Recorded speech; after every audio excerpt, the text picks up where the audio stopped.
Good evening, scholars, and welcome to our webinar, A Primer on Vaccine Trials and Emergency Use Authorization Process for Healthcare Providers. Our message here is for healthcare providers, but it's a message that can be listened to by our entire audience. And so we had approximately 219 people register. Many are health professionals, people from various public health agencies, but also everyday people who are interested in this topic. So welcome. This session is being recorded, and we would ask all of you who are guests to please turn your cameras off and mute yourself as we go into the formal presentation.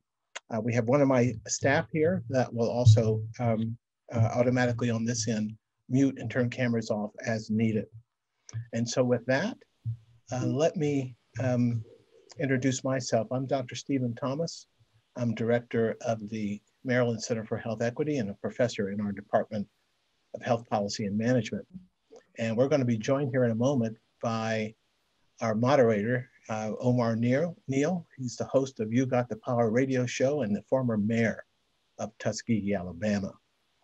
We also will have Boris Lushniak, the Dean of our School of Public Health. He'll be here in a moment to give us a welcome and get us started. Dr. Sandra Quinn will give a formal presentation on the EUA issue. You're going to hear a little bit more about her. And then we're so very excited to have two of our principal investigator research scholars here from the University of Maryland, the School of Medicine in Baltimore, Dr. Monica McArthur and Dr. Karen Kotoloff. And you'll hear from them about the actual COVID-19 vaccine clinical trials. And we have Dr. Carol Ritter, a physician who's seeing patients every day, and in many ways, the priority audience here. How do we help Dr. Ritter and other physicians in their primary care settings answer questions that are going to be raised by their patient population as the vaccine reaches approval and begins to roll out around the United States.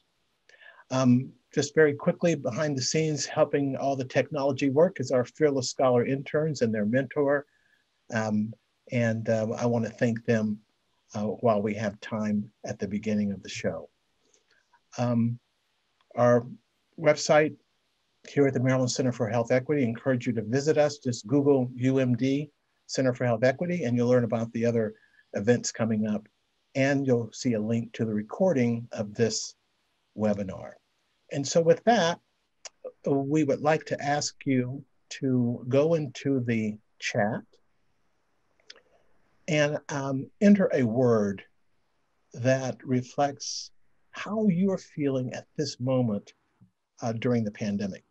So Cameron, do we have the link in the chat? Yes, just posted the link in the chat, yep. Okay, ladies and gentlemen, scholars, all of you, go into that chat, hit that button, and put in your words.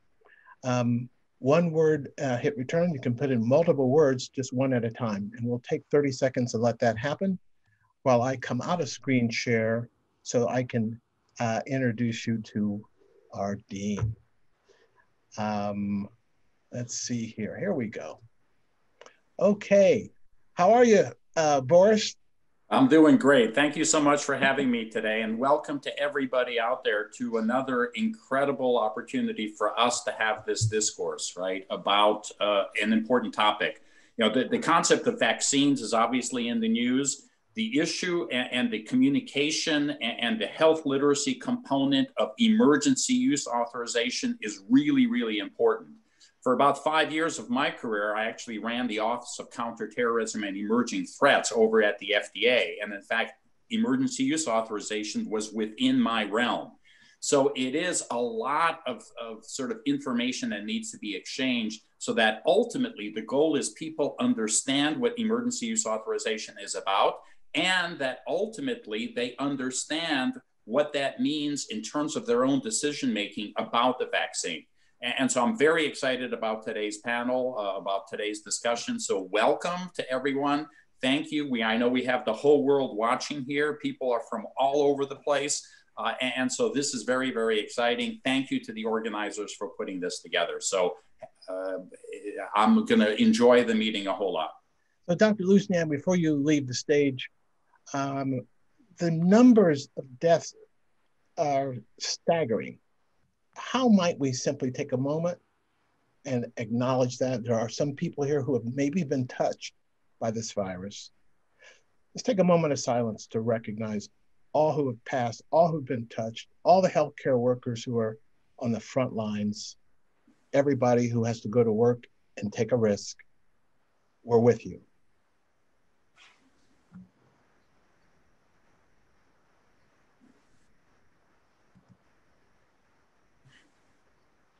Okay, Cameron, let's see what happened in that word cloud. And as Cameron's setting that up,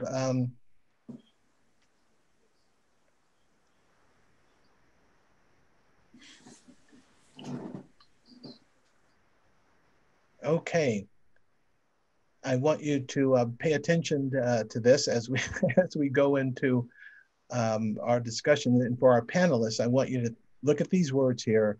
And as you begin to think about your introduction, your opening comments, to speak to what you see here. The question, what word best characterizes how you are feeling at this stage in the pandemic? And so I'm gonna let those words speak for themselves. Let's come back out of the share and let's meet our panelists. Dr. Monica McArthur, would you like to introduce yourself and say something about what you saw? Sure. So I'm Monica McArthur. I'm an assistant professor of pediatrics at the University of Maryland School of Medicine and the Center for Vaccine Development and Global Health. I am very involved in vaccine development for COVID-19 vaccines and really excited to be here tonight to hopefully share some of the information that we have about the vaccines that are coming out and hopefully will be available by EUA soon, as well as upcoming vaccine trials. Thank you. Dr. Ritter? Hi, yes, I'm Dr. Carol Ritter. I'm a gynecologist who's actually in the MD PCP primary care program here in Maryland. And I'm very honored to be on this panel today with you all. I feel I just have to keep my energy up by staying around people like you who are really working to get us the information. And I look forward to hearing everything you all have to say today. Thank you very much, Dr. Quinn. Good evening, everyone. A couple of the words that jumped out at me were uncertain, and there will be uncertainty for months yet to come, but also hopeful. And I would say I would put my two words in: cautiously optimistic. We have hope. The cavalry is coming. There's hope coming. And yet we've got a lot of work to make sure that people are ready to get out there and take this vaccine. And Mr. Omar Neal, our moderator for tonight, what word jumped out at you in an introduction to this audience? You know, it's interesting. I'm always excited when my word gets large. It was hopeful. And it was one of the larger words because I am hopeful, believing that we're about to turn the corner. But we do know that we have a long ways to go. I'm glad that you started it out, Dr. Thomas, with this moment of silence, because I think sometimes we get lost in our daily activities and the conversations about vaccines and other things, that we forget that people have died and families are grieving. And so I want us to keep that at the forefront. And so as we move forward, I am hopeful that with the people that I'm seeing here today, understanding what is going on, understanding how it is happening, understanding that it will do no harm to people, understanding that we have a communication channel to people where trust can be developed, that's why I'm hopeful. And so I'm hopeful because of each of you. So, you know, Mr. Mayor, let's find out from this audience where they stand on the issues right in front of them. We've done a word cloud. Well, let's do our first poll. So that same link inside the chat, you can go there right now, click on that link. And Cameron, while they're answering the poll question, why don't you read the question out loud?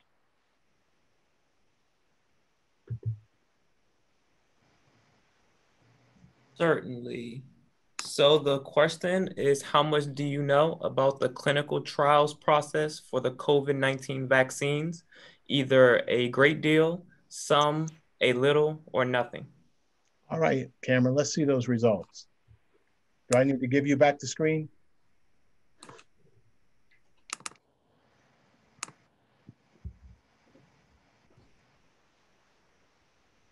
So, Omar, as you can see, the votes are still coming in, but very few say a great deal, and those numbers keep coming in. So we've got some work to do here over the course of this next hour and a half. And that's true. And that's true for many reasons. One is that these individuals are on the front line, primarily, that are engaged with people daily, and that people themselves will be looking to them for information. So the more they know, the more they can share that information with the general population. And so we want to make sure that we take from nothing to a great deal for most of us by the end of the day. And we have a sample here of 98, so that's a pretty good, robust sample. Any of the other panelists want to speak to what they're seeing right here? This is your audience.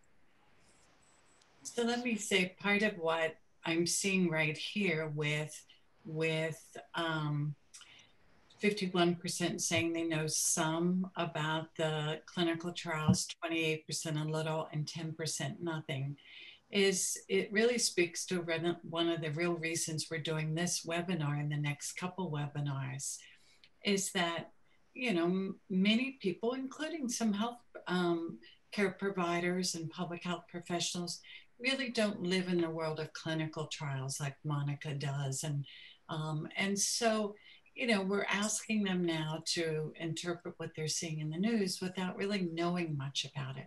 And that's part of the reason we're doing this tonight. So Monica, your thoughts seeing this? I think it's actually fantastic because I'm really excited about the fact that 51% know some about the clinical trials process. And I think that gives us a great place to start. And I'm looking forward to moving those numbers around so that by the end of this session, we have a lot more people in a great deal and hopefully nobody in the nothing section. Cameron, I want you to are we ready for the next poll? And this is going to be the proof in the pudding, Dr. McArthur, because the next question is, when the COVID-19 vaccine is available for you, will you take it? Go back into the chat, click on that same link, and answer that poll question. That's going to set the stage for opening up for our audience, for our panelists. So Cameron, you are in charge. You can take us back to the second poll. Let's see the results.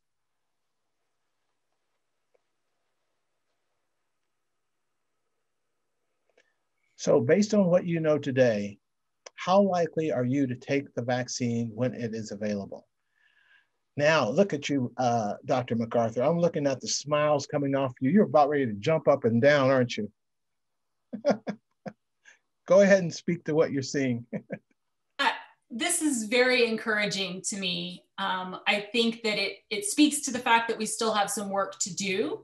It's not 100% very likely. And so we want to educate people and make sure that people understand their options so that we can hopefully convince people that when a vaccine is available, it's the best choice for that person to take the vaccine.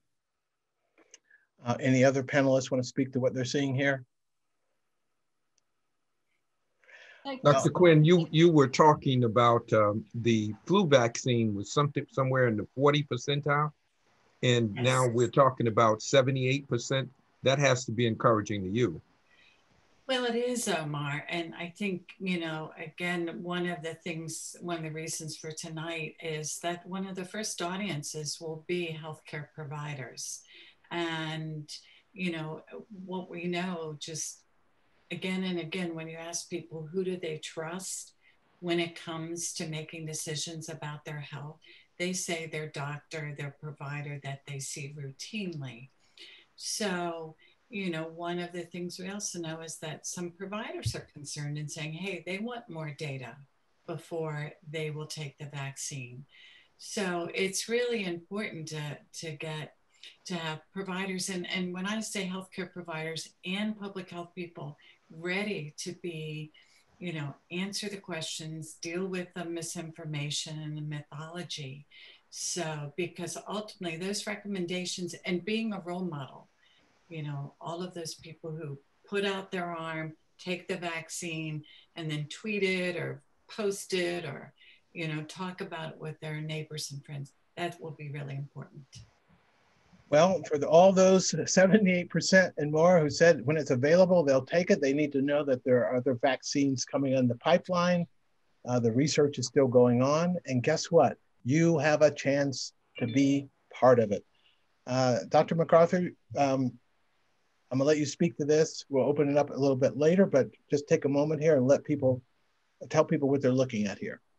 Sure. So we are getting geared up to start another vaccine trial for a COVID-19 vaccine.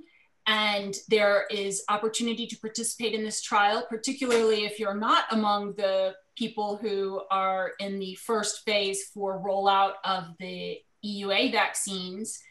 And, you know, perhaps for some patients of healthcare providers, this would be an opportunity to be a part of the science and be a part of the solution.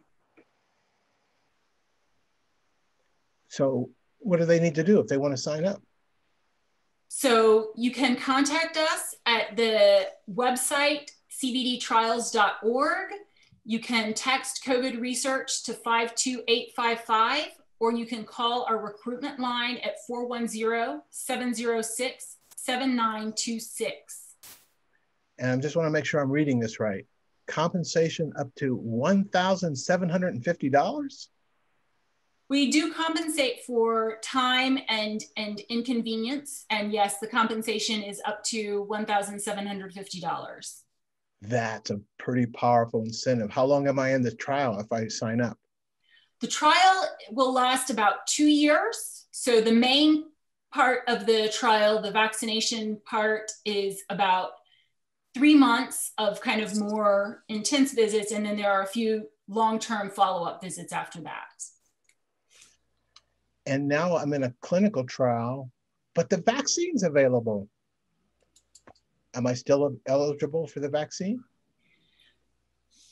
Yes, so in the event that a vaccine becomes available through EUA or a licensed vaccine becomes available, there are provisions for unblinding volunteers, which means basically finding out whether you got the vaccine or the placebo. And if a vaccine is available to you, you would be eligible to receive that vaccine. Now, Dr. Ritter, when you see this, what do you see when you think about the patients that come into your office? I was really happy to see the polls, because so much of our information comes from the media, which has been saying not what we just saw in the poll here today. And it influences people. But in my experience, my patients have been more receptive to getting the COVID vaccine than the influenza vaccine. And that starts out a conversation about immunology and about vaccines. And I find that my patients have become like citizen scientists. They know a lot. they've educated themselves. They're wearing masks. They're little experiments of their own. So when we talk to them about it, and I talk to them about the trial that Monica is doing, they're interested after our conversation. But I refer to my patients as citizen scientists. That's really a nice way of thinking about them as co-collaborators. Now, Mr. Mayor, you're in Tuskegee, Alabama. Absolutely. You have a radio show where you're speaking to thousands of people every day, every week. You've been doing this for 30 plus years. Here's the material that we're sending out. How does your audience maybe see this? Well, one is with skepticism. Obviously, trust is a calculated risk. There are many people who are a little concerned that this vaccine is coming out a lot faster than is normal. And when you hear, emergency use authorization, the question is, what is the emergency? Were there any phases or steps skipped in order to come to this space? And so things like that are questions that they have. And that's why it's so important that we have open, honest, transparent dialogue concerning the process and the kind of assurances that you can give the public that it will do no harm, not only now, but long term. And do you think that your audience knows what a EUA is? No, not generally speaking. Obviously, this is not a space that people operate in. These are public health professionals and people in the medical industry. They would be more familiar with the emergency use authorization, but it would not be the general public. So therefore, people are formulating opinions in the kitchen and on Facebook, and they don't have all of the information, and ignorance can spread pretty quickly. So, Omar, I'm gonna let you set up Dr. Quinn, because we're gonna find out what this thing is, this emergency use authorization is. All of the TV announcements open with EUA approved vaccine, and we're talking about people that don't live in this world of public health all the time and vaccine research may not know what that means. So, Omar, set up Dr. Quinn, will you? Yeah. Well, one of the things that, and I was able to read much of the work that Dr. Quinn has done, and it goes without saying that she has taken a deep dive into this area. And I think that it's so important that you kind of simplify for the general public. But the point of the matter of the emergency use authorization versus a traditional authorization process, one wants to know what's the difference, is there any drawback from one to the other? And Dr. Quinn, I'll be advancing your slides, and you're up, and all you have to do is say next slide, and we're ready to go. Let's start. All right, first, good evening. And let me just say that tonight we're on the cusp of a historic meeting. So tomorrow, December 10th, and then again next week, December 17th, the Vaccines and Related Biological Products Advisory Committee, VRPAC, which is an external advisory committee, will meet and consider the application from Pfizer for their COVID-19 vaccine. Next week, they will consider the Moderna vaccine package application. And so what we're gonna do tonight is talk a little bit about what exactly is this thing we call an EUA. And I have to say that we would not be here on this eve of this historic meeting if it weren't for Monica and her colleagues around the country who have really worked day and night to get these vaccines to the point of clinical trials and through clinical trials. So I'm kind of starting, not at the end, but I'm starting with the EUA, since that's like the thing that's in the news all the time. what does it mean? And then they are going to, Monica and is going to talk more about, well, what is all this decision making based on? What were these trials? What are some of the questions about the trials? So next slide. And we'll say to our audience, you can use the chat to enter your questions and comments. We'll be curating those and opening up the discussion a little bit later in the show.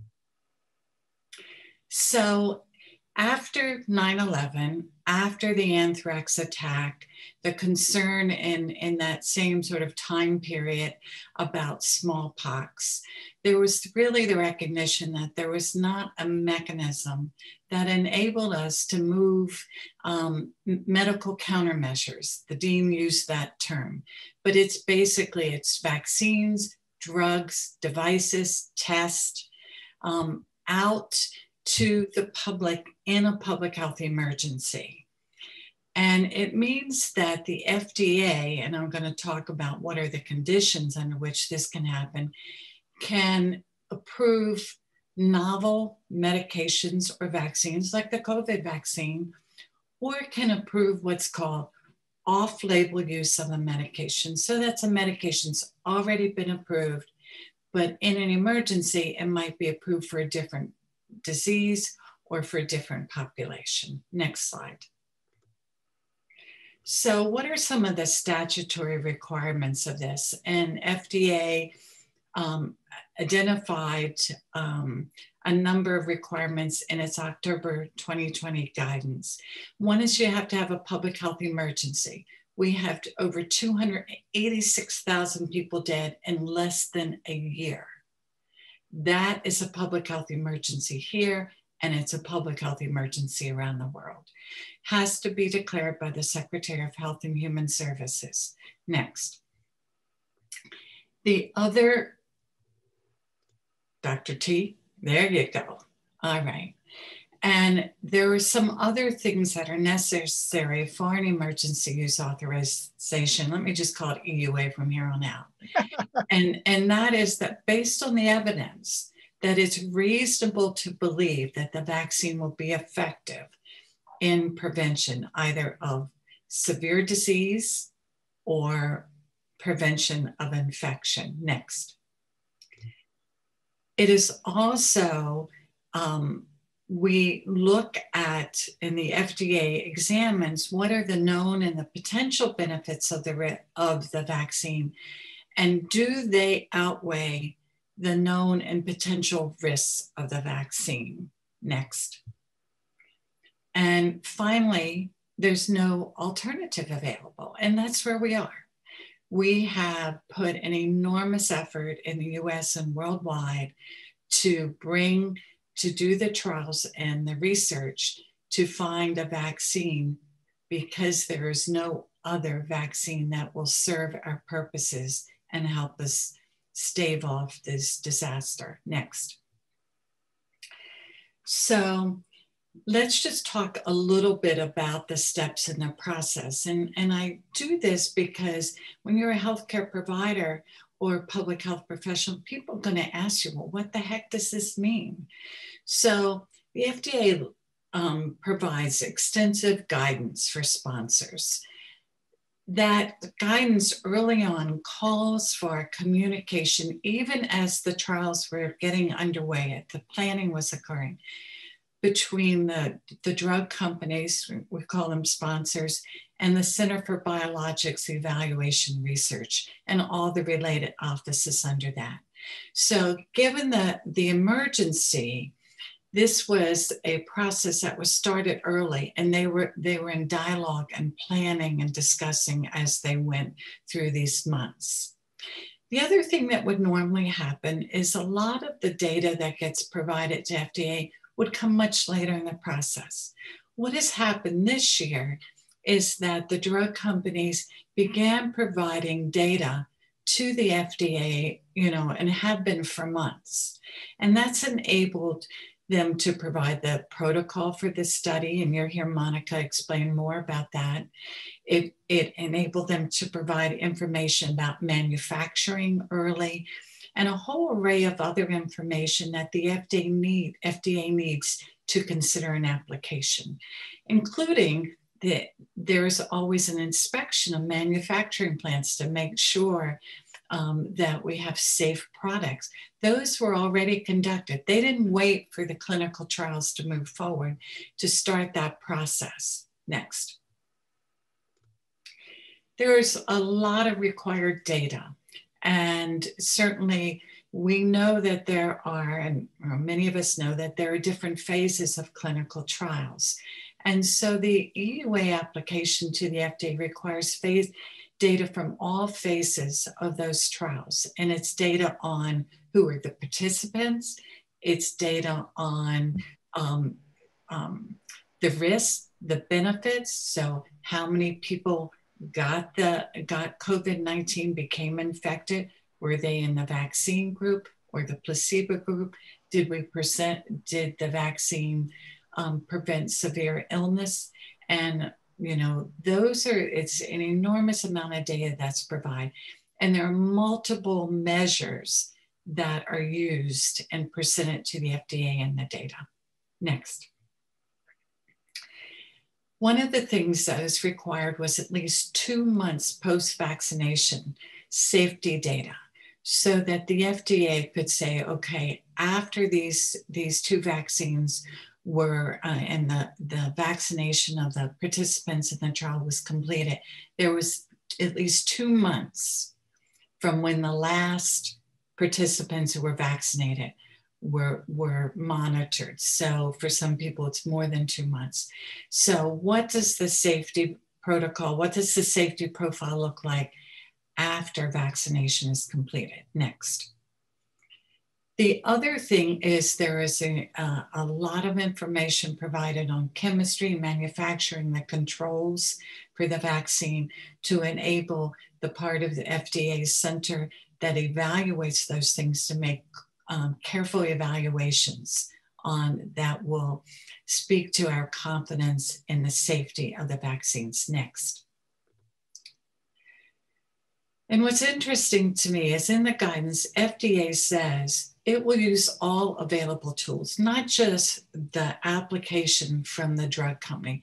They will go back, they will look at record reviews, they do site visits, they will look at previous compliance history for other vaccines or other drugs.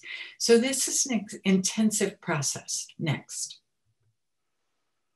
There are some other expectations that each of these companies had to meet. Next. So one of the first expectations is they had to describe the strategies that they would use to ensure that the ongoing clinical trials were able to assess long-term safety and efficacy. And that long-term efficacy point is an important one. We're still early. We can't say, well, we know that this vaccine will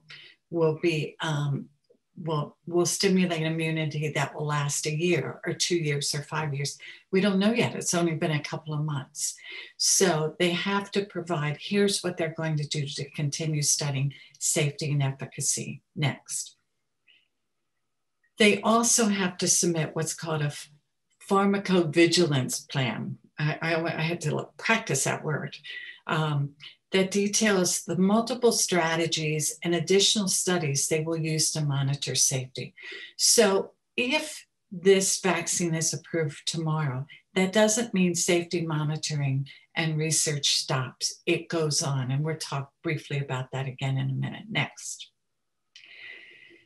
It also requires that the sponsor provide fact sheets. So if you're a healthcare provider, you will get a fact sheet.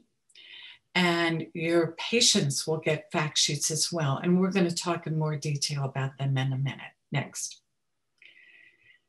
It also talks about the requirement to begin the preparation of their application for what is the standard process of biologics license approval process. Next. One of the questions is what is, the distinction between these two? And I'm just going to hit two points that I think are important without going into massive detail here. One is Commissioner Hahn, Commissioner of the FDA, said early on that his expectation was we needed at least a minimum 50% efficacy rate. And that's similar to what would be expected of a vaccine going through the normal approval process. And the biggest distinction, or one of the big distinctions, really is that length of time for post-vaccination follow-up being simply 2 months because of the urgency of the emergency. Next, please. So just a little bit about the process. And I know that Monica will speak to some of the process before it gets to FDA, but there is an internal review at FDA that's been going on since they submitted their package, but even, you know, with the material they had been submitting for months. And just to tell you an interesting point, in the UK where the Pfizer vaccine was approved, the UK and the European Union do not go through the same kind of approval process we do. The FDA really looks at the data. I mean, they actually analyze some of this data themselves. They don't take a report from a drug company. That's not how the FDA does it. They want to see it with their own eyes. So there's an internal review, and the results of that internal review were presented in a document that was posted yesterday morning for the Vaccines and Related Biological Products Advisory Committee, VRBPAC. It's a mouthful, right? The VRBPAC is an independent committee made up of scientists and others that understand this data. So tomorrow, they will have a meeting. It is open to the public. You can register and watch it. And all the documents that will be presented to that committee will all be made available. Some of them will be made available tomorrow morning at 8 a.m. And that committee makes a recommendation. And that recommendation is to move forward with an approval of an emergency use authorization vaccine by Pfizer, or not. And then it goes back to the FDA, and the FDA makes that final decision itself. So this is an extensive and intensive process, and it will require, among other things, preparing the public for these vaccines. Next slide. So I'm reading to you the guidance. This is part of the guidance in the explanation. And I use this because it gives you the kind of language that FDA expects. The FDA expects that we will ensure that the recipients of the vaccine under the EUA are informed to the extent practicable, given the applicable circumstances, that the FDA has authorized emergency use of the known and potential benefits and risks, the extent to which those benefits and risks are unknown, that they have an option to take or not to take the vaccine. And this is typically in a fact sheet. And as I said earlier, a provider gets it and a patient gets it. But let's look at one of those fact sheets in a moment. So let me tell you a little bit. Several years ago, I did a study funded by the FDA who wanted to know how well does the public understand some of the terminology and the process used to explain things like an EUA. This was a qualitative study with whites, African Americans, and Latinos. We created two hypothetical scenarios. One was a novel respiratory virus epidemic. One was a radioactive incident. Then we took existing fact sheets. We used those fact sheets to create fact sheets for our hypothetical scenarios. Now let me show you sort of what we learned from our participants. So first, there's a lot of terminology used in the fact sheets, and they really didn't understand it well. It describes novel vaccine or drugs and the authorization itself. Next. We also asked them to sort of free associate when you see the word experimental or accelerated approval or off-label, what's your emotional reaction? And there was a lot of negative, strong negative emotional reaction. Next. We asked them really what was triggered by the actual term emergency use authorization. And it was mixed. So there were some people who thought that means it's important or helpful. And there are others who responded with it's risky, it's suspicious, it's desperate. But the last one, next, the last point is a vital one, because this is something that healthcare providers and public health professionals will encounter, is that everyone wanted more information than what is seen in a typical fact sheet. They're often like 2 pages. So let's take a look at a fact sheet now. So this is literally straight from the remdesivir fact sheet that's in use right now by the FDA. But I want to show you some of the language. This is an investigational antiviral medication. It is investigational because it's still being studied. There's limited information known about safety and effectiveness. Next. The FDA decision is based on the totality of evidence showing it is reasonable to believe that the product meets certain criteria for safety, performance, and labeling, and may be effective for treatment of patients. So I say this because it is literally, those are some of the words that we heard that people had negative responses to. And so these are some of the fact sheet. This is the kind of language you're likely to see in these fact sheets that will require healthcare providers and public health people be prepared to answer questions and manage, some of the concerns, respond respectfully to concerns. So I'm just going to quickly finish because our second webinar on January 12th, next slide, will be about communicating with patients and communities. But let me just leave you a couple highlights.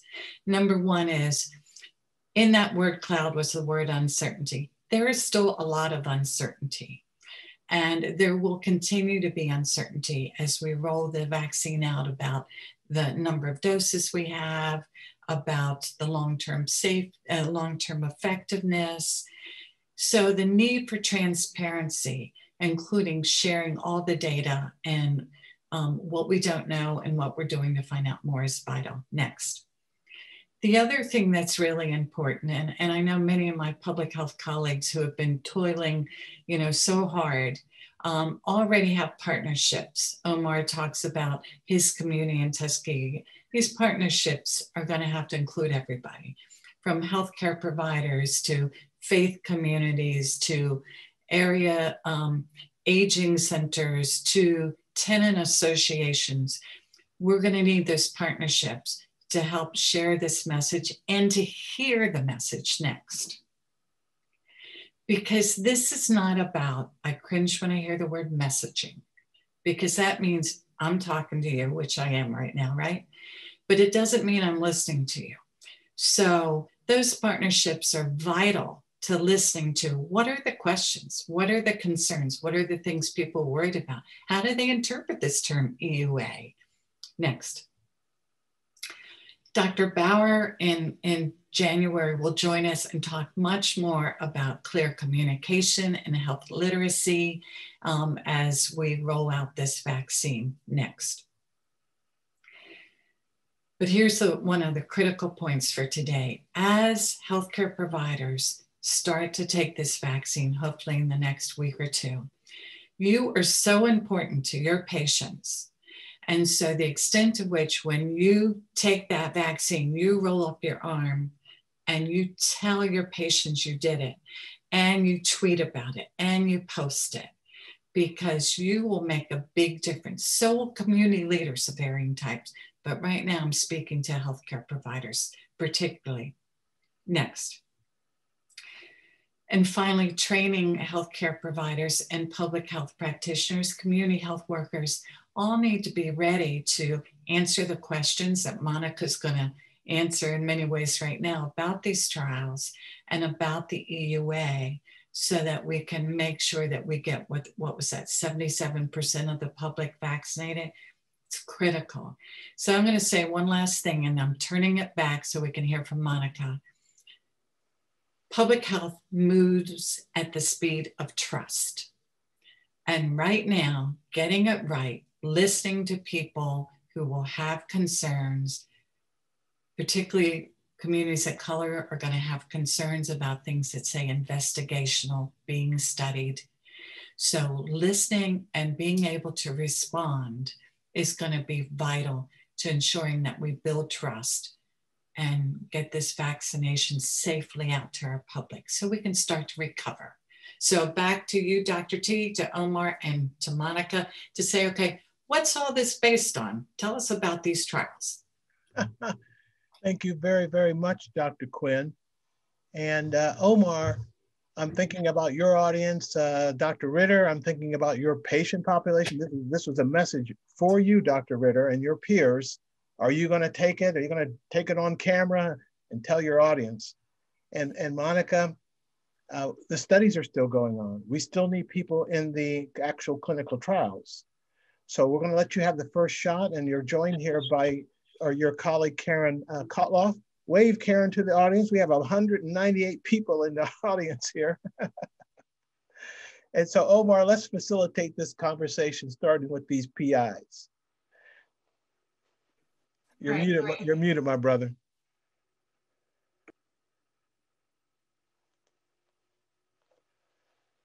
I'm gonna get one of my fearless scholars to unmute. No, I'm good. I'm good. I know how to do this. This is cool. All right. All right. Here we go. I love it, Dr. Quinn, when you said that this whole thing of public health moves at the speed of trust. And I think that's the salient point.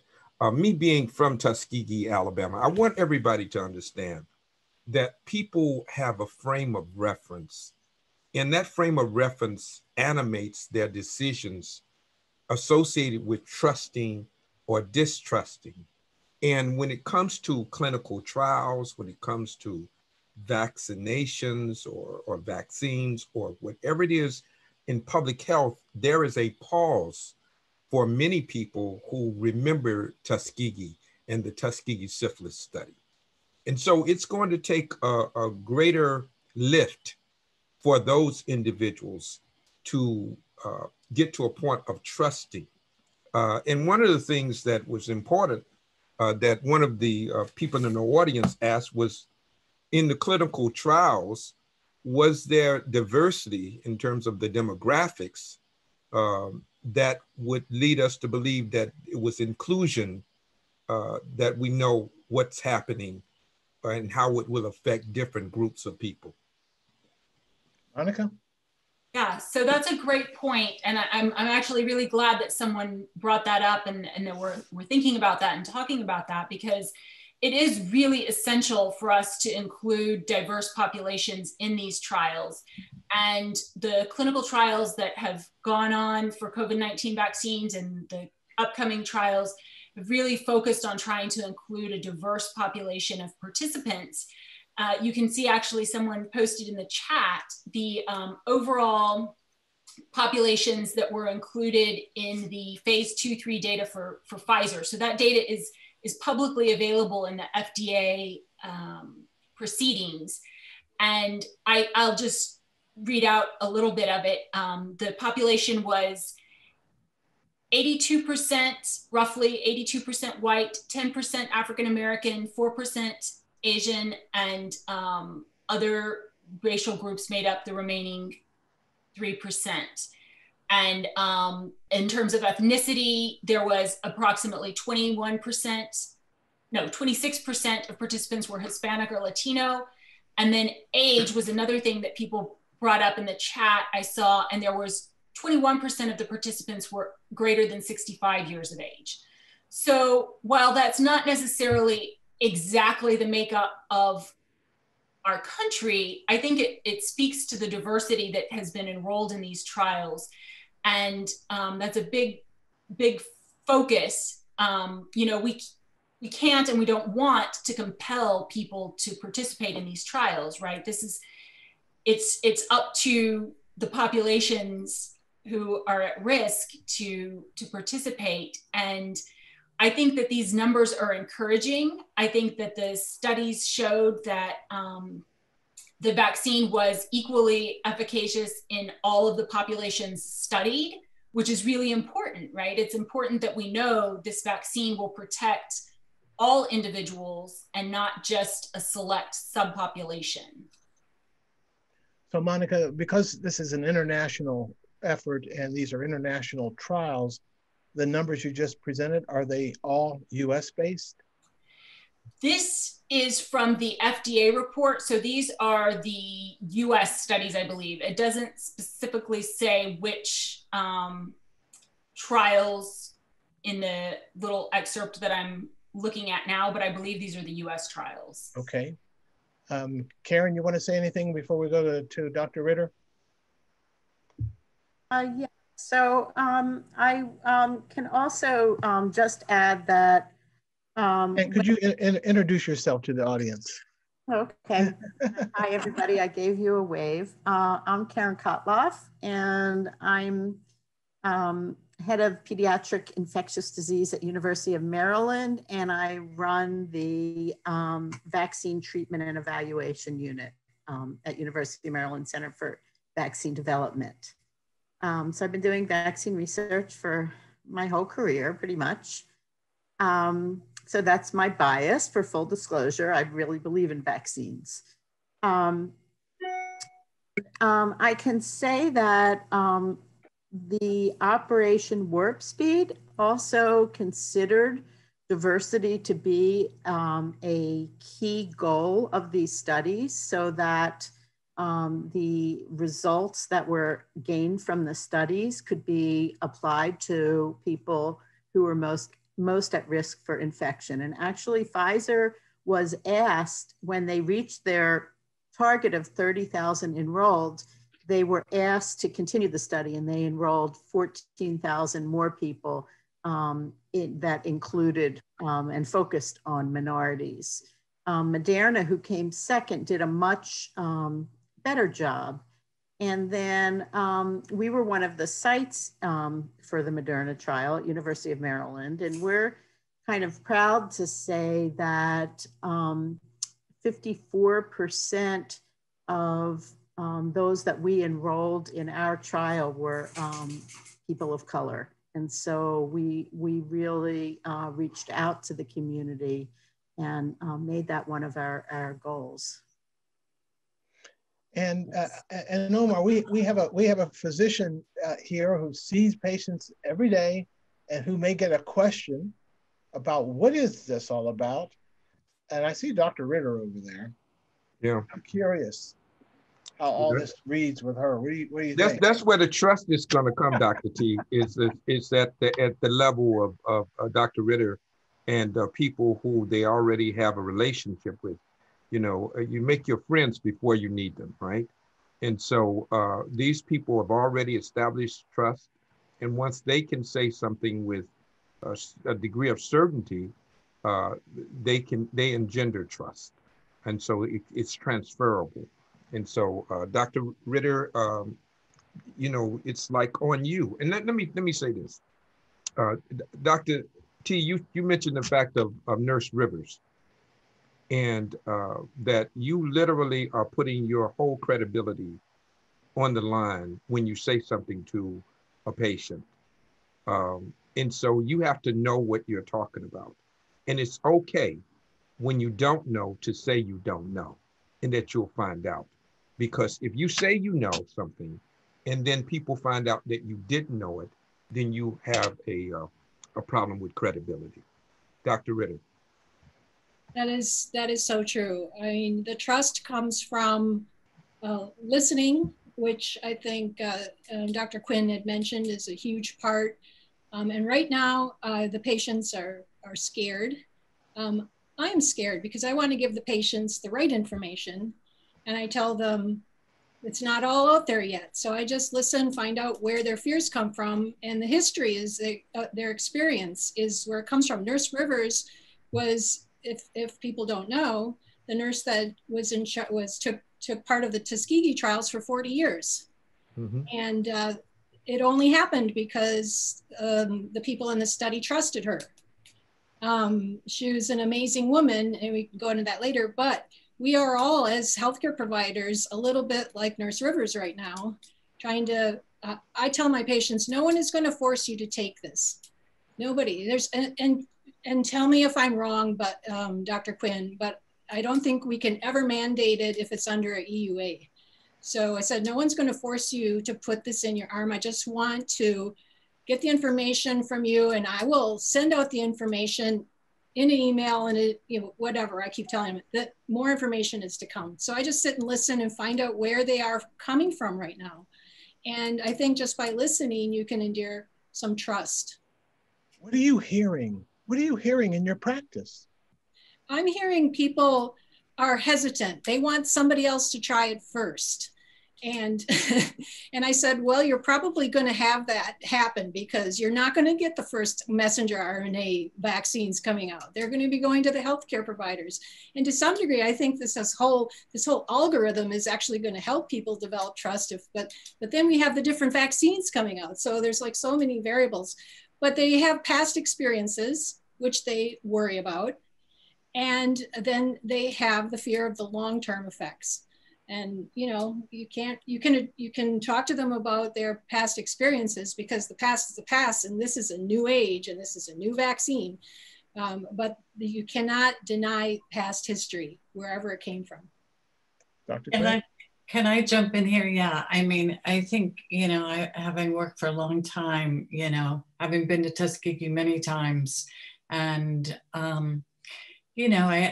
that's where the listening comes in. I mean, let's face it, a lot of the American public, not just African Americans or Latinos or Indigenous people, are skeptical. And the term Operation Warp Speed, the moment I heard it, I said, oh no. And I see Karen nodding her head because I knew immediately what that would engender. And that was, what corners are they cutting? And I want Monica and Karen to talk about that. I serve on an external advisory group for the COVID Prevention Network, which has expert panels related to African Americans, Latinos, Indigenous people, and the older adults. And we're very cognizant of both the concerns about the history and acknowledging that, and also every single drug company or sponsor that came to our panel, and they all had to come, and they all get this voluminous report of everything we said they needed to do. And I have to say that, as somebody who knows the history, understands the skepticism, understands the distrust, that, I think there really was a genuine desire to get this right. And Carol's absolutely right. Moderna did a better job in terms of recruiting a more diverse sample, but that's a two-way street. They can do the recruiting, and people have to be willing to sign up and be part of the trial. So one of the things, if I could shift us for just a second to have Monica and Carol talk about, one of the common questions is, why did this go so fast? And was something skipped in the process, or, can we help people understand that? Yeah. Sure. So, it is kind of a scary term, Operation Warp Speed, and it does, you're absolutely right, Dr. Quinn, make people think that steps are being skipped. But that's not what happened at all. None of the steps were skipped. The FDA is extremely rigorous in their reviews of these products, and none of the essential components were left out. What happened to make it move so much faster is that multiple steps were performed back to back and before waiting for all of the accumulation of data at the tail end. So for example, vaccine trials, as Dr. Quinn mentioned previously, there are multiple phases of vaccine trials. And usually what happens is the first phase, the animal studies happen first. It looks safe and like it gives an immune response in animals. It moves into humans. And then there's a phase where it's a small group of people looking just for safety and maybe a little bit of immune response. Then it goes to a slightly larger group of people. And then finally, a really large group of people in the phase 3 trials. And normally in between those phases, there is a prolonged period of time where the data is analyzed, and then, but also funding is requested, and manufacturing procedures are, adjusted and perfected. And so what happened in the case of the COVID-19 vaccines is that those processes were smushed together by the lack of need to get more funding, because the funding was automatically available. And so the safety steps weren't skipped, they were performed. It's just that there wasn't a lag in between each step. And so, the FDA is still scrutinizing all of the data, and the EUA will be based on all of that data, just like if the trial had been spread out over the course of multiple years. So Dr. McArthur, let me see if I understand this right. The warp speed is we paid them at warp speed. We paid them in advance for the development. We paid them in advance for the marketing. And that was warp speed that they got billions of dollars that fast. Is that true? That's a large part of it. I mean, there was also a lot of political will and will on the parts of the manufacturers and the trial sites. I mean, everybody's been working 7 days a week, really putting in the additional effort to get these vaccines up and running because of the significant public health need. But there's another thing, Dr. T, and that is that, we got the basic scientists got the genome very fast, right? I think December 31st or shortly thereafter. And so, often that's a point that takes time, right? Because they can start and their work until they have that. And that was quick. That was the genetic fingerprint of the coronavirus itself. Yes. Once they had that, they could start working to develop the vaccine. Yes, Karen's looking to jump in there, I think. Yeah. Go ahead, Karen. Yeah. Sure, I'll add a couple of things. So one thing that this money was able to buy is that normally companies can't afford to start building up enough manufacturing capacity. In this case, it has to cover the world until they know that a vaccine works. And so it goes through all the phases. You apply to the FDA, and then they build up their manufacturing capability. In this instance, the manufacturers were given money to do that in parallel with the clinical trials at risk, because if the vaccine didn't work, then they would have wasted a lot of money. And that really sped things up. Another thing is that because they put a lot of financing in it, the trials were very large. So normally to get 150 illnesses to see if people who got the vaccine are protected, it takes months and months. But when you have 30,000 people, that can happen much quicker.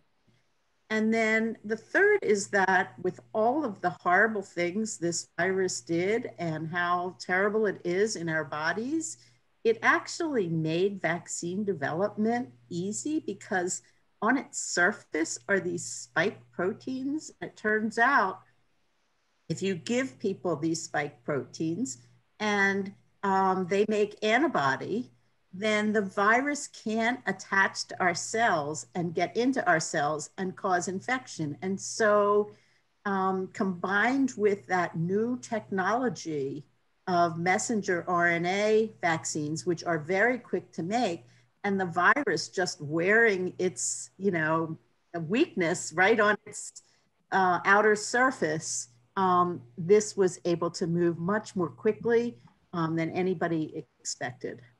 Let me ask this question, Karen. What about quality control? We're trying to vaccinate an entire world, and people are concerned that this is so mammoth, then maybe we're doing it so quickly that maybe we may lax in quality control. What assurances can we get that it's going to be safe for every vaccination?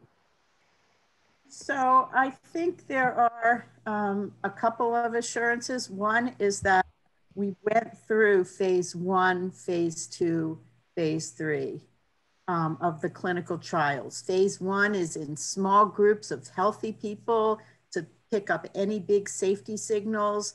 Phase 2, you give it to bigger numbers of people. In each case, watch them very, very carefully.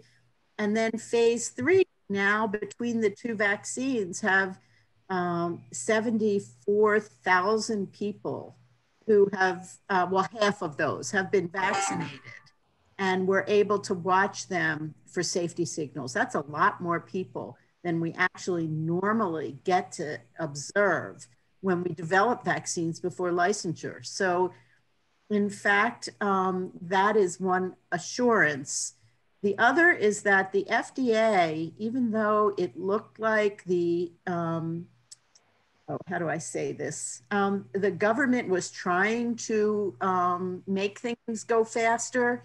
They stood their ground and said, we are not going to skip steps. And, you know, the things that people can't see that happen is that there's often a delayed start in these trials because the FDA is saying, no, you haven't shown me with the right tests that this is pure and it's exactly what you say it is. And they make the companies reach very high bars, really much higher than in the UK and elsewhere. So the UK is able to jump back into trials and jump into EUAs much more quickly than the US because the FDA keeps up its bars.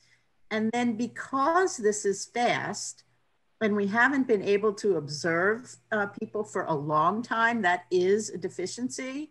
So if we waited a year and said we have to observe people who got the vaccine for a year, you know, there would be a lot of deaths and people aren't willing to do that. But there are existing systems in place to watch people after the EUA and after licensure. And there are a couple of new platforms being built up so that vaccinated people will continue to be watched very carefully.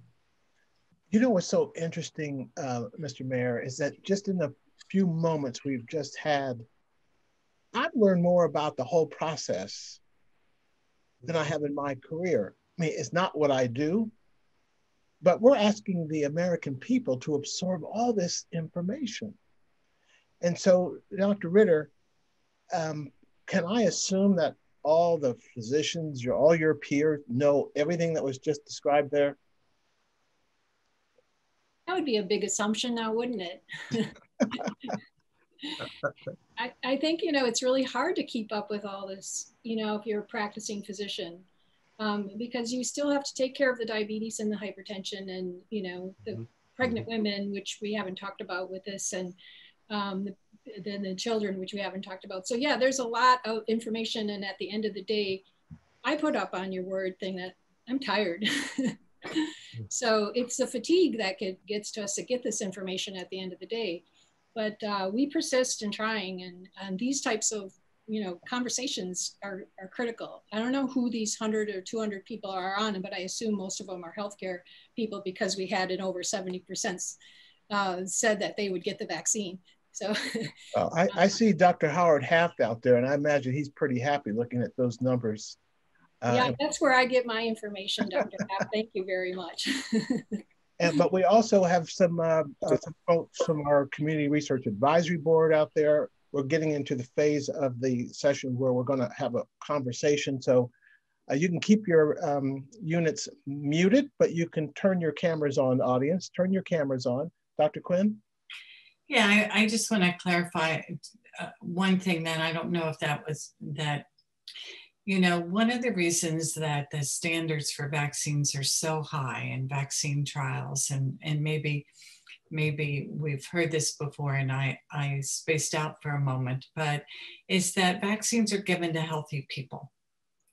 And, you know, if we're looking, if it's a clinical trial with diabetes, as Dr. Ritter said, or heart disease or something else of a medication, it's given to people who have those things. And still, obviously, you know, of great concern is safety and effectiveness and risk. But with this, with the vaccine, we're talking about, you know, potentially vaccinating billions of people around the world.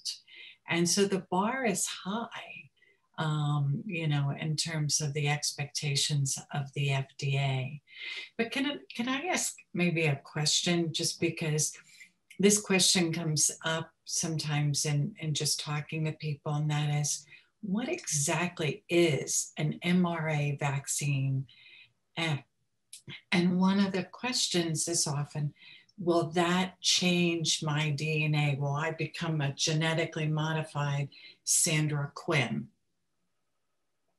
And that's the kind of questions we get from the community and maybe even some professionals. Okay, we got two PIs here. Monica, Karen. Yeah, so that's a great question. And, you know, mRNA vaccines are relatively new, so a lot of people aren't familiar with them. Even healthcare providers aren't familiar with them. Basically, what an mRNA vaccine is it's the genetic code for the spike protein that Karen mentioned earlier. So the coronavirus, the SARS coronavirus 2, has these little spikes all over its surface. And the mRNA contains the genetic information to make those spike proteins.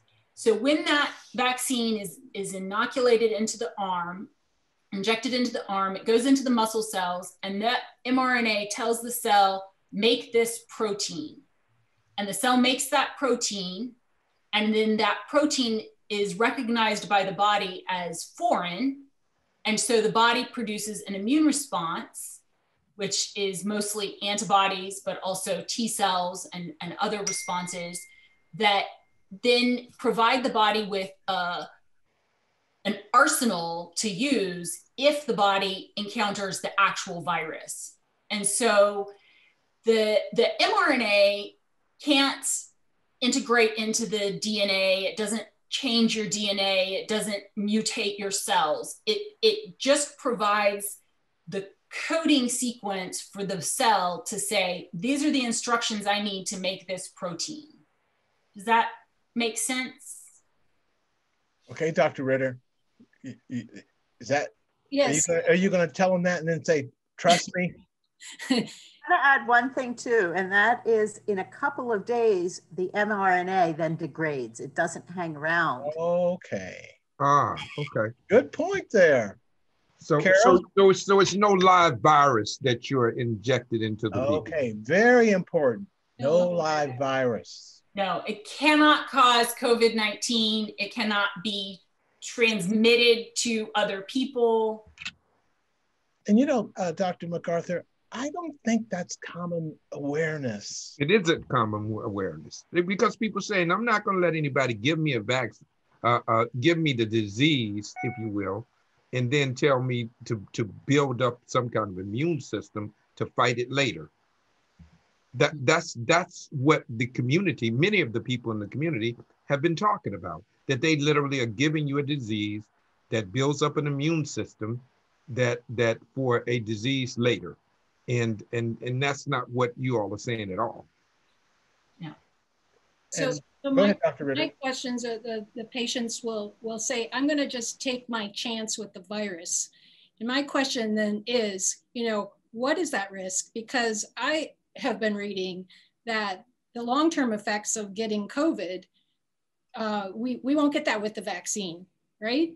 You know, the long-term effects of COVID with the thromboembolic problems and the possible cardiomyopathy and the chronic lung disease, we're not going to get that with the vaccine. And why is that? I tell them it's not a live virus and it'll be safer, but can you tell me from a scientific point of view really why that is? It's safer to get the vaccine than to get the virus? So the vaccine, as has been mentioned, is just a little tiny, it produces just a little tiny piece of the virus.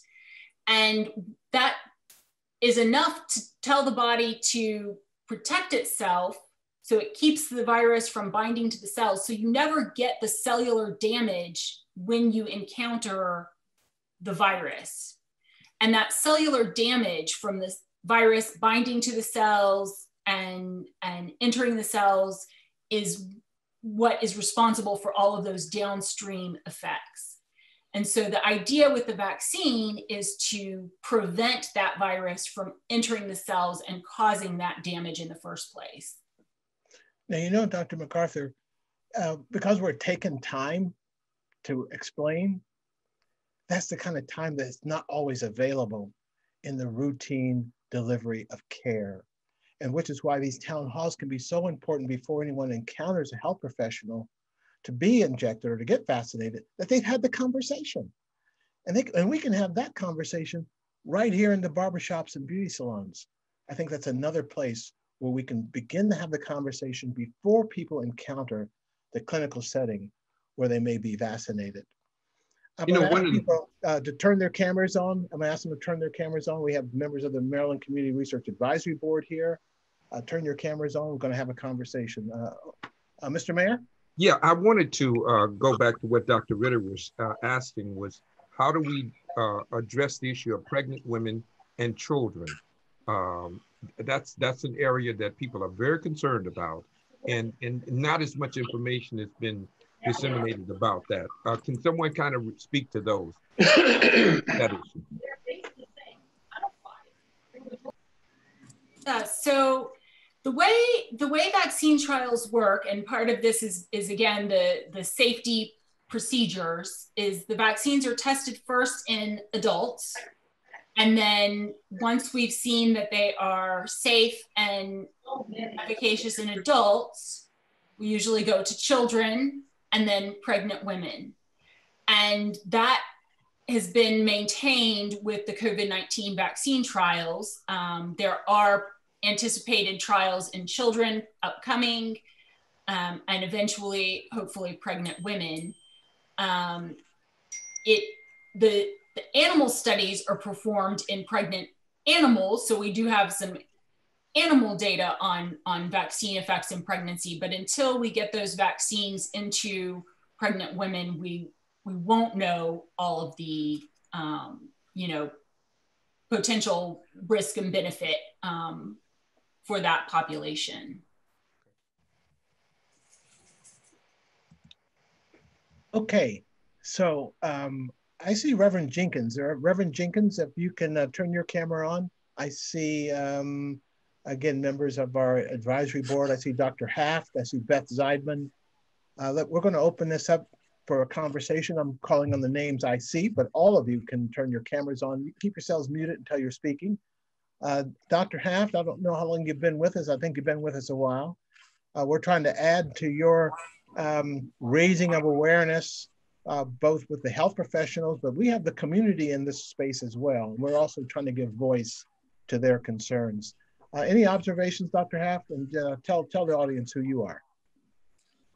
Good. Hi, Dr. Yeah, I'm Howard Haft. I'm a physician and I'm the executive director of the Maryland Primary Care Program. So, and I've been involved since the beginning of the pandemic in trying to do my best. You're so good at taking those pictures, aren't you? Doing my best to keep people informed about the tempo and the important issues related to the pandemic for our provider community. So, I think that the really big challenge has been the fact that that the evolution of information has proceeded so quickly, and it's happened in the context of all of the other, for the providers, all of the other clinical imperatives that are going on at the same time. So it's really been in kind of an overwhelming assault on the ability of doctors like Dr. Ritter and others to do what they usually do in ordinary circumstances, which is absolutely essential and critical, and is already stretched to the limits of ability to just do the basic needs for patients. And now we've superimposed, not by our desire, but circumstance, all of these other issues that come up from COVID and all the peripheral things that happen to it, while at the same time having us focus on issues of racial justice, of the economic impacts of this, of the personal and professional impacts. And it's been a challenge for everyone. It's a challenge for the providers, is probably in many ways more than it is a challenge for the public. In some ways, the public still is living, and please don't quote me for this, but in a sense of blissful ignorance about all of the issues associated with COVID. Providers are inundated with not being protected from any of the information and have to digest all that. But now we've come to a time where it's imperative, it's critical that the public be in every way perfectly informed about all the nuances that you've just been talking about in a way that they can understand and appreciate, and it needs to be done from trusted sources that they can believe in, like Dr. Ritter, and like the things that Dr. Quinn has been talking about, and Dr. Spahn, et cetera, that in a way that really makes sense. And it's done in the setting of a lot of mistrust of these particular things, and the speed and some of the language that's been used politically and otherwise around this. So we've got some work to do, but I just love the way that you're approaching it here. And it's just exactly the right way to do it, to bring these collaborators together and let them share their best experiences and their best knowledge with others, so that we can disseminate that. Now, while we framed this as speaking to healthcare providers, we made sure the community was here, because they don't always hear us in our own conversations with one another. So I'm hoping it gave some confidence that there are a lot of details that are not readily available in the public that now need to be much more transparent, because the front pages of the newspaper are making people aware of all these things. And so, Omar, we have members of our Maryland Community Research Advisory Board here with us. And Dr. Half, this board meets on a routine basis to review research protocols before they are brought into minority communities. And Mr. Harry Williams is one of the members, and we have Reverend Edna Jenkins and Beth Zeidman. So I'm curious as to what they think about what they've heard, and have our panelists respond. Reverend Jenkins, let's start with you. Unmute yourself. Hey, I really appreciate this. Just tell the audience who you are, Reverend Jenkins. Okay, I'm Reverend Edna Jenkins, and I am a former pastor of Embry AME Church in College Park, Maryland. I'm a member of CRAFT. And I was on a meeting last night, and I have, as a community person, I've heard all of the conversations, and I must say I have gained a lot tonight. But I did have a slight little question, because I heard you say that the virus was not injected into the body, correct? But I heard Monica say that just a little bit was injected to build up, just a little bit. So am I hearing right? Am I questioning? And it is a concern. I'm a senior. I have underlying conditions. I'm diabetic. I have an autoimmune disease. I probably wouldn't be able to get it because I'm taking immunosuppressants. But for the people, and I thank you for addressing the fact that it has been a speedy process. I sent Dr. Thomas a Facebook post today, and did you receive it? I sent it around too. Okay. This said, we've had cancer. We've had HIV for 40 years. We've had cancer for 100 years. We've had SARS. We've had all of these things and nothing, no vaccines, no real progress may have. I mean, these things have not been eradicated. So the implication was, how did this happen so soon? And like I said, I did get some information and I thank you for it, that there have been thousands of people who have received the vaccine. But I think I heard someone also say that these were healthy people, and who's to say that they weren't going to get it anyway? And, you know, it's just a lot of questions. And I myself feel that these conversations are good because they can allay some of the fears we may have, but it's going to take time. Indeed, indeed. And I, for one, don't want to make a hasty decision because lives depend on it. Mm. That's the thing about it. Lives depend on it. And if it doesn't work, you can't say, oh, you made a mistake. We thought it was going to work. So Dr. Ritter, if Reverend Jenkins is your patient, okay, coming into your regular practice, not into a clinical academic research, your patient, talk to her. Yes, it's a risk. It's a risk to get the vaccine and it's a risk to not get the vaccine. We see how many people have died from it. We haven't had a vaccine to this point. So, you know, this is what we're dealing with. We don't have the facts fully at our hands right now. We're all, like I said at the beginning, citizen scientists, like doing this together as a community. So some people will get the vaccine and some people won't, but we're hoping that at least 70% get it. So we have herd immunity. And I talked to you about herd immunity. Do you understand, I'm sure, the herd immunity concept, yeah. Right. So what part of the herd do you want to be in? Yeah. Let me ask the question, and this is to any one of the panelists. After you have gotten the vaccine, do you then continue the public health mitigation suggestions of masks and social distancing, or are you now free to roam? Free to roam about the country. That's that question for you, public health part of the herd.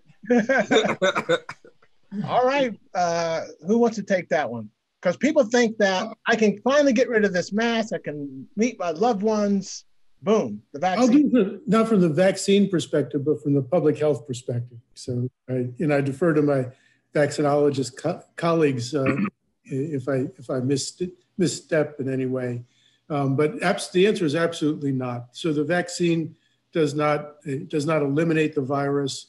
It in fact does not even, I don't believe, make certain that you can't acquire the virus or transmit it to other individuals. We don't have knowledge about that. The likelihood is less that that'll happen, but until we have demonstrated that there's no longer community transmission, until we've demonstrated that there's no longer hospitalization and death, people will be required to continue doing all those great public health mitigation strategies, which is using facial coverings, social distancing, good hygiene, particularly hand hygiene, avoiding crowds.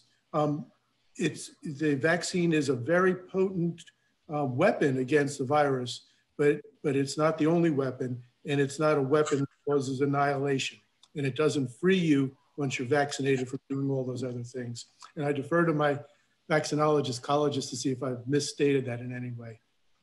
No, Go ahead. I would agree with you 100%.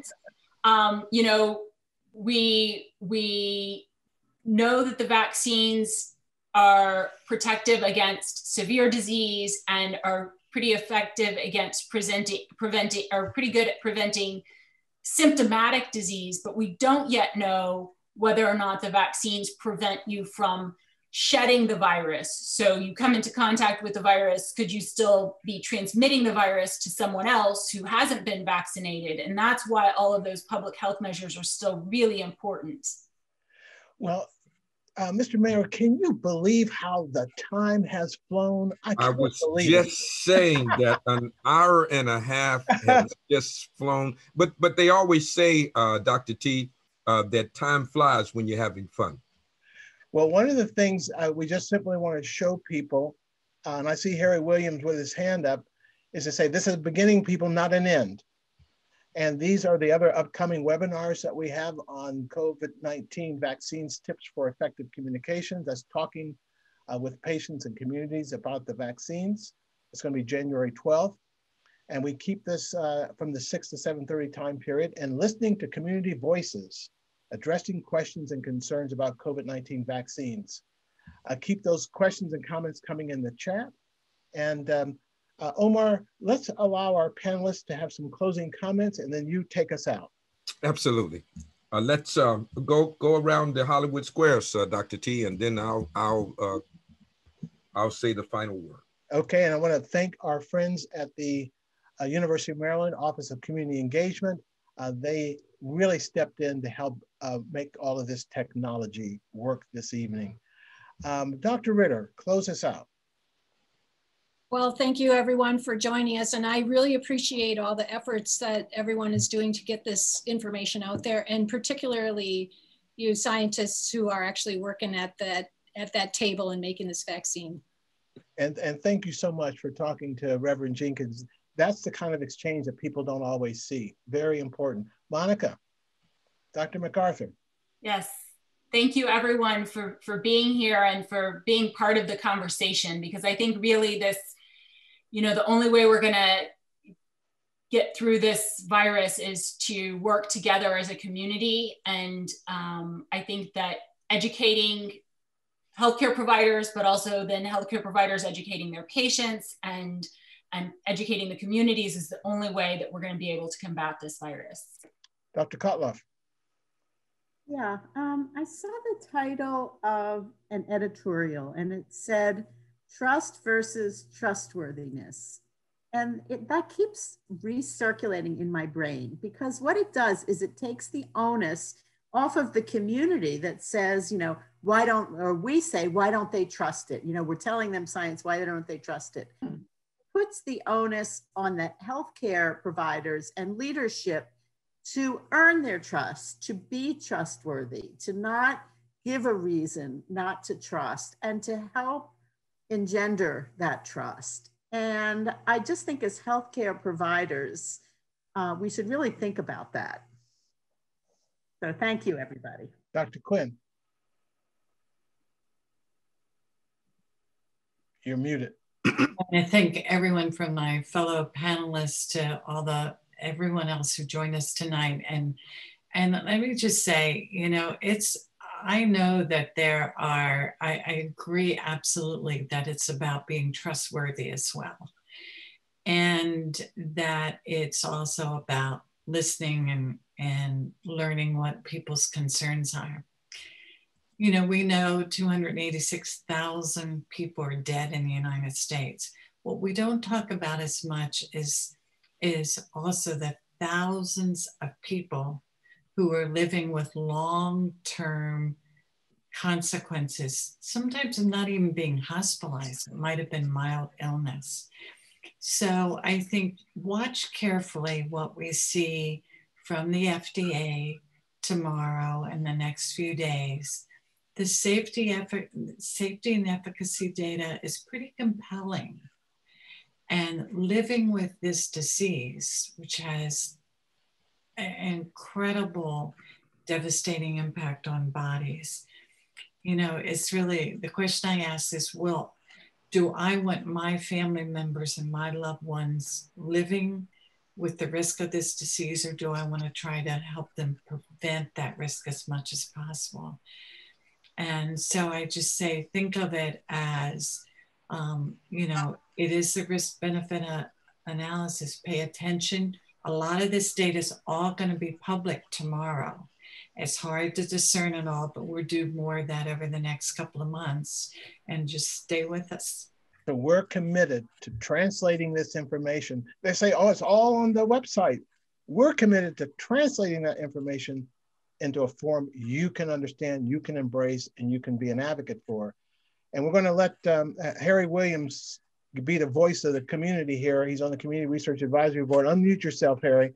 Just your closing comments. Yeah, it's very interesting that, especially from point of Monica, I was listening to a Bloomberg report today, and one of the critical questions that came out was the number one, safety and efficacy of the vaccine. Safety and efficacy. And the key to the secondly point was made that the trial to run, first shot will come one, and then the next one will be the next 15 days. At this point, they have no idea of the longevity of the vaccine, even between their first shot and the second shot. And then after the second shot, the efficacy or immune system that takes place after it's given. So the point is that they do not have this data. So a key point now is, how do we put this in front of people and say that you are careful? As Mr. O'Neill said, that we have to still maintain those safety procedures in place. So right now, we do not have any sense of safety or efficacy. So one of the things about information like you got tonight is that it raises more questions. And I think that's a good thing, particularly when we can have answers coming from our experts from around the state, and we'll bring them in from around the country. So this is a beginning, not an end. And Mr. Omar Neal, we just ran over, we just ran over 7 minutes. So well, seven is the number of completion. There you go. so this is the perfect time to complete. Let me just say this as we. One is, let me thank each of you for your participation and for your listenership, as well as everything you've done, both seen and unseen. All of the people behind the scene that seems that made this happen. I like to personally thank you for that. Let me say that we have to make sure that we don't just have a monologue, but we have a dialogue, that the conversation has to go both ways. And we have to be willing to be patient with people who have skepticism, for that their skepticism is rooted in something. And until there is confidence, then this vaccine without a vaccination is merely an activity in futility. And so I want us to be patient, forthright, transparent, as we communicate with people, whether or not they're your patients or your friends or family members. Let's be patient with each other. We're all in this together. I'd like to thank you for being a part of this. And as always, I'd like to leave you with these 2 words. Remember that I love you with the perfect love. But more importantly, remember this: you got the power. You got the power. Bye-bye. Bye-bye.